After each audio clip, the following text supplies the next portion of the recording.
Mark. So, Mark, one of the famous stories that people often talk about is the one with Blockbuster, where you and Reed were called in to go kind of pitch to Blockbuster, and everything seems to be going well, and then they essentially kind of laugh at you guys when you ask for $50 million, right? So, but I want to ask you this because as we know, Blockbuster is not really here anymore.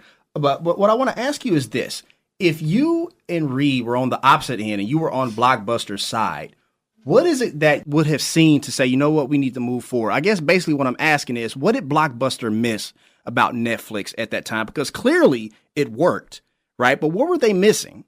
Well, the first thing, the clearly it worked part, right now. Right, for sure. Clearly it worked. But looking at that point wasn't clear. But the thing that they missed is probably the same thing that most big companies missed.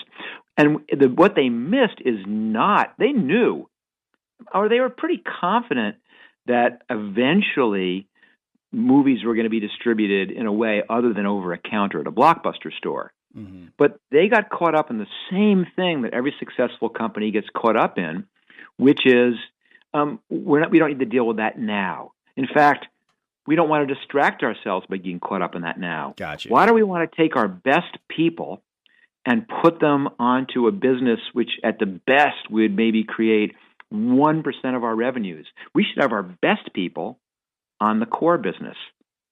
But in fact, the core business is what's slowly but surely going downhill.